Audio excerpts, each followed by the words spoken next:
Selamat pagi Oma dan Opa yang Tuhan kasihi. Senang kita berjumpa kembali di hari ini dalam keadaan sehat, dalam keadaan baik, oleh karena kasih dan pemeliharaan yang Tuhan anugerahkan pada kita. Oma dan Opa, sebelum kita menjalani hari ini, kembali kita akan mendengarkan sapaan sabda Tuhan yang akan menuntun, menyertai langkah dan perjalanan kita dalam mengisi hari-hari yang dianugerahkannya. Namun sebelum itu, Oma dan Opa, mari kita merendahkan diri, kita memohon tuntunan dan bimbingan Roh Kudus. Mari kita berdoa. Bapa di sorga, pagi hari ini kami bersyukur kepadamu. Bersyukur untuk hidup yang Tuhan beri. Bersyukur untuk anugerah kesehatan yang Tuhan limpahkan. Bersyukur untuk hari yang Tuhan berikan agar di dalamnya kami dapat mengisi, menjalani, serta merendah karya seturut dan sesuai kehendak Tuhan. Oleh karena itu, mengawali rangkaian aktivitas kami di hari ini, bahkan juga melanjutkan aktivitas kami yang telah kami mulai dari pagi tadi. Sejenak kami mengarahkan hati untuk kembali mendengar serta merenungkan apa yang menjadi kebenaran sabdamu. Tuntun kami Tuhan, supaya kami dapat hidup selaras dan seturut dengan kehendak firman-Mu sendiri. Dalam nama Yesus, kami berdoa. Amin. Oma dan Opa yang Tuhan kasihi, pagi ini saya memilihkan bacaan yang berbeda dengan yang dimuat dalam Anugerah edisi bulan Juni. Saya memilih bacaan Kejadian 11 ayat 23 hingga 32 menjadi renungan kita di pagi hari ini. Kejadian 11 ayat 23 hingga 32.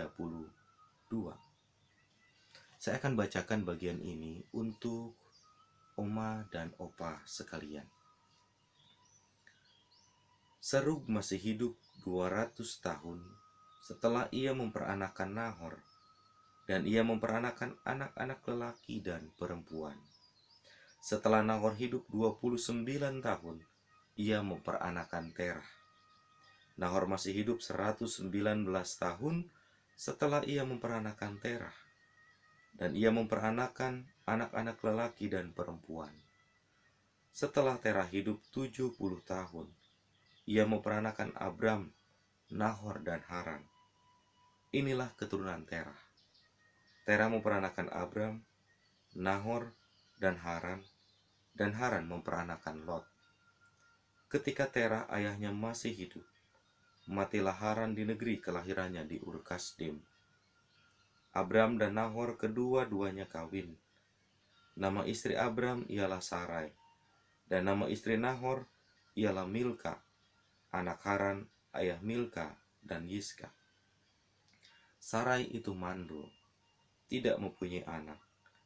Lalu Terah membawa Abram, anaknya, serta cucunya, Lot yaitu anak Haran, serta Sarai menantunya, istri Abram, anaknya. Ia berangkat bersama-sama dengan mereka dari Ur-Kasdim untuk pergi ke tanah Kanaan. Lalu sampailah mereka ke Haran dan menetap di sana. Umur Terah ada 205 tahun, lalu ia mati di Haran. Demikian Oma dan Opa, firman Tuhan yang menjumpai kita di pagi hari ini. Maka kiranya berbahagialah kita yang dapat mendengar, memelihara, serta melakukan firman Tuhan itu dalam hidup kita dari hari ke hari. Terpujilah nama Tuhan. Oma dan opa yang Tuhan kasihi, setiap hal dalam perjalanan hidup kita umumnya ada isyarat yang mengawali, ada tanda yang mengawali.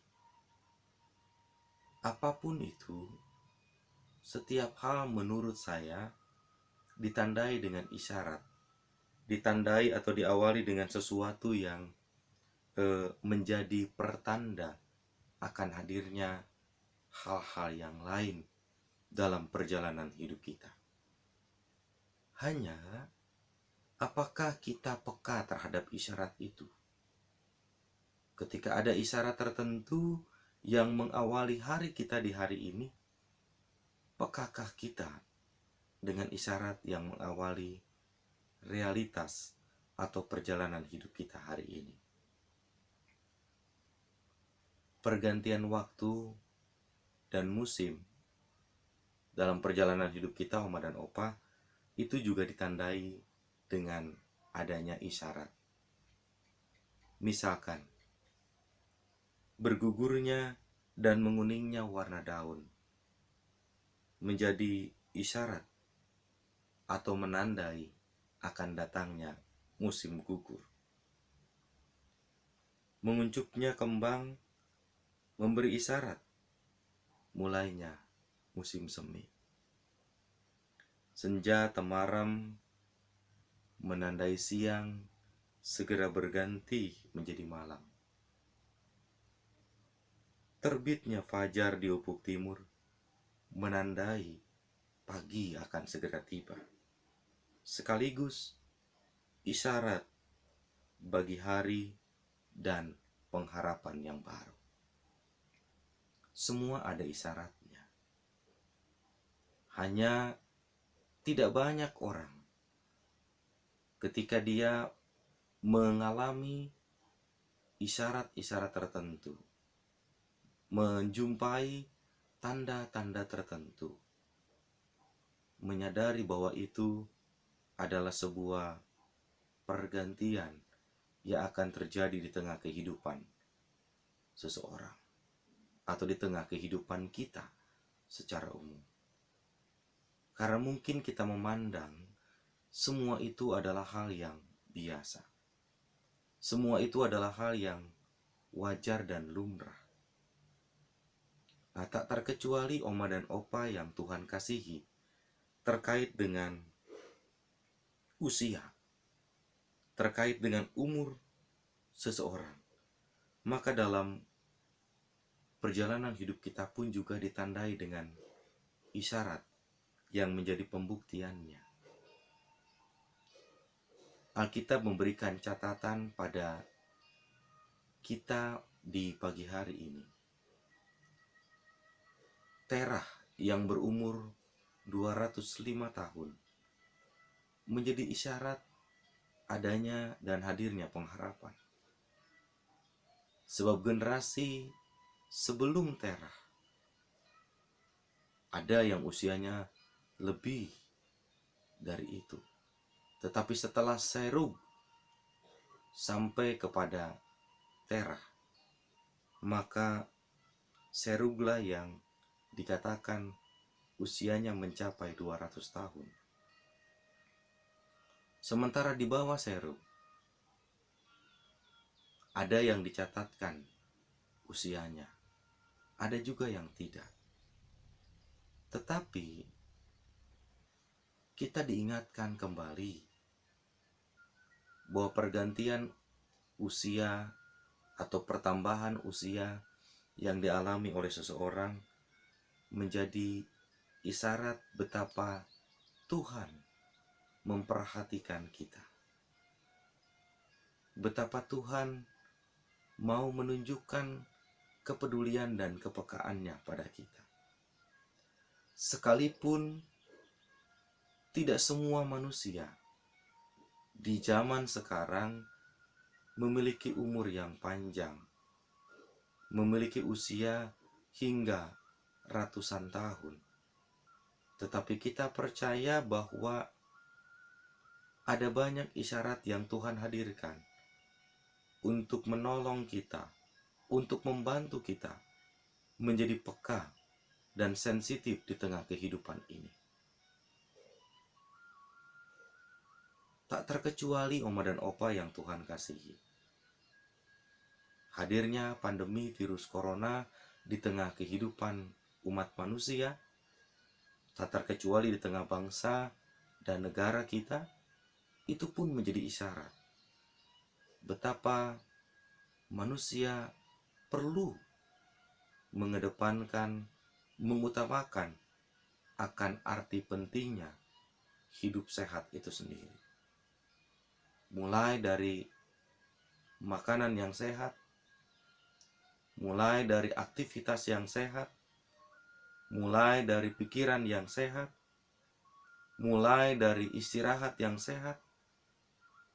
Semua yang sehat itu menjadi penting untuk mendukung kualitas kehidupan seseorang, untuk mendukung keberlangsungan hidup seseorang. Oleh karena itu, Oma dan Opa yang Tuhan kasihi, apa yang disaksikan oleh firman Tuhan saat ini, Tera yang diberi umur hingga 205 tahun, menunjukkan bahwa sesungguhnya Allah mengedepankan dan mementingkan arti pentingnya kehidupan bagi manusia. Allah mengutamakan arti kehidupan itu sendiri. Hanya seringkali kita punya kecenderungan, Bapak, Ibu, Oma, dan Opa yang Tuhan kasihi, merasa diri sehat, sehingga kita menjadi bebas melakukan banyak hal. Padahal, merasa diri sehat belum tentu benar-benar sehat. Namanya juga merasa. Belum tentu itu sesuai dengan keberadaan organ-organ tubuh kita.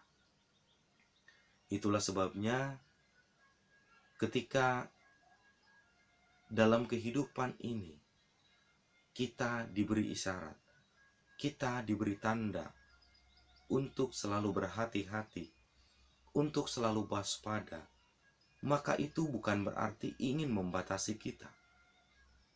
Itu bukan berarti ingin membuat kita memiliki ruang gerak yang sempit. Sama sekali tidak.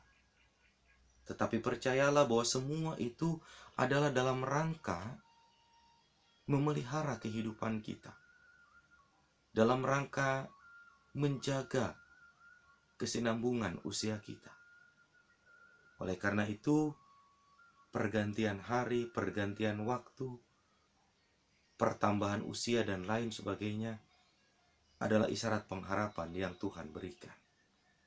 Sehingga dengan demikian, kita perlu menyelaraskan setiap arah dan perjalanan hidup kita agar terfokus dan terpusat kepada Allah sendiri. Sehingga hal-hal yang kita jalani dalam perjalanan hidup ini, ketika itu ditandai dengan isyarat, diawali dengan isyarat, maka Tuhan mau, Oma dan Opa, Bapak Ibu yang Tuhan kasihi, kita mengarahkan hidup kita untuk kemuliaan Dia.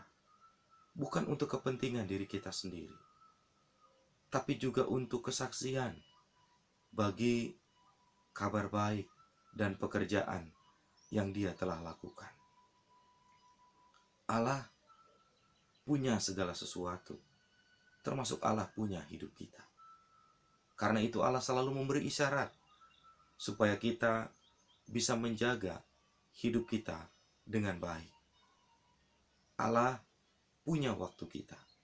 Karena itu Allah memberi isyarat supaya waktu yang kita miliki dan kita punyai dapat kita pakai untuk kemuliaan-Nya, bukan untuk keagungan dan kepuasan kita semata.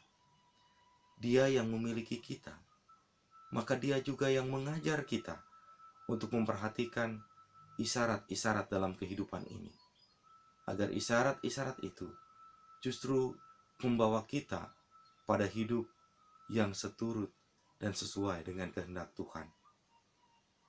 Semua isyarat yang Tuhan berikan sesungguhnya mau menghadirkan pengharapan buat kita. Hanya pekakah kita terhadap semua itu?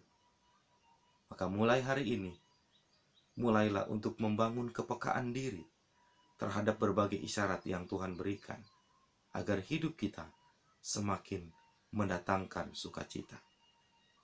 Tuhan memberkati kita, Oma dan Opa, hari ini, esok, dan selama-lamanya.